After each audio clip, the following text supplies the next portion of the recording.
Market Trends report for April was just released and highlights the strength of the overall housing and economic market going into what will be known as the most surreal experience you and I have had in our lifetimes.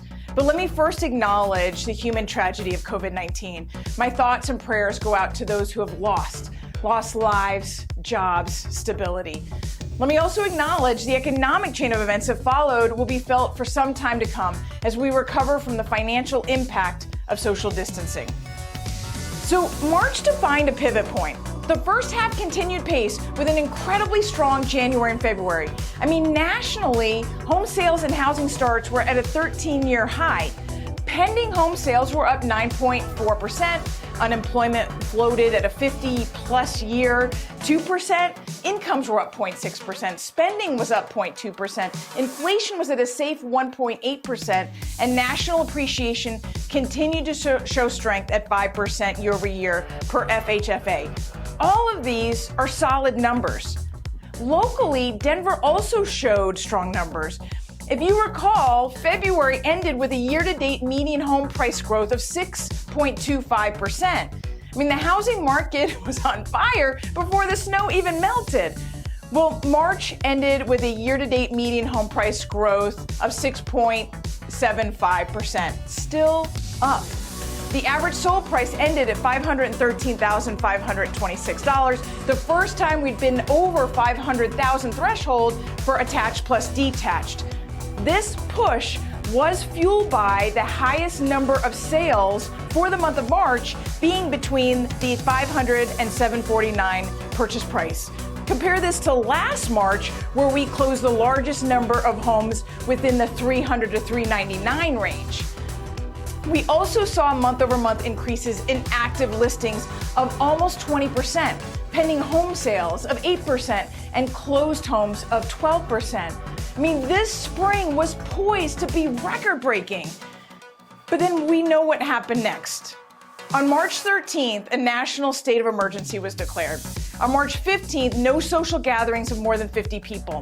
On March 16th, that was reduced to 10 people. And on March 19th, the governor of California ordered everyone to stay at home, the first state.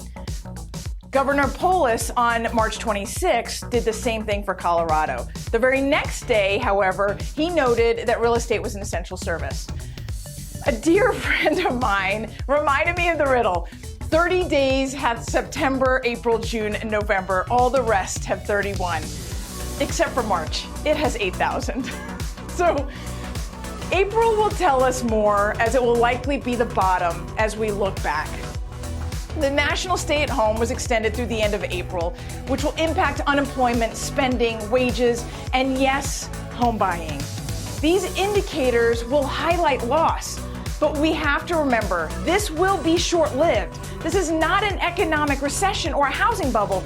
This pandemic is producing an artificial pause on our otherwise healthy growth.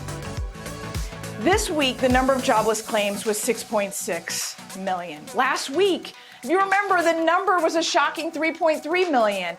These record-breaking numbers are getting a lot of attention, and rightfully so. But we have to keep everything in perspective. Many of these jobs were not lost due to closed businesses. Employees will be rehired when doors reopen.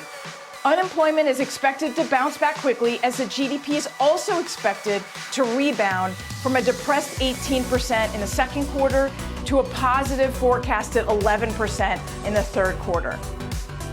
When we are allowed to leave our homes and go back to work, people will want to re-engage, to go out to eat, to see live music and sporting events, to get to the gym, to buy clothes, and to travel, to visit family, friends, and make memories. We have three extremely strong compensating factors going forward. Interest rates will be pushed down even further as the Feds work to re-engage the economy as fast as possible. Housing supply will continue to be tight, especially at the lower affordable entry-level homes. Nationally, new construction homes annually were down 300,000 compared to housing formations. This is further impacted by the pandemic's limitations on construction workers, housing supply, and funding. Locally, underwhelming housing starts were down 13% prior to March. Combine that with existing home sales withdrawing, 761 homes from the market this past month, low inventory will continue to lead headlines in 2020. Lastly, the demographics are creating household demand. In 2008, remember, millennials were still in their 20s, living at home with their parents. Now they're having families, and many are on their second home. The next 4 years, we will have increasing population growth of 33-year-olds, the average age for home buyers. The cards are stacked in our favor for continued strong housing market for the balance of 2020, once there is an identified treatment plan for COVID-19. So what we do between now and then is up to us. But we can continue to view the struggle from the lens of loss, which I know is real and personal for many. We can also choose to look at this as an opportunity, one where we must think differently and more creatively than ever before, as we're forced to streamline processes and lean on technology to provide greater access, communications, and relationship. My name is Nicole Rueth with the Rueth team of Fairway Mortgage, and we look forward to continuing to serve you not only for your mortgage needs, but economic updates during these turbulent times.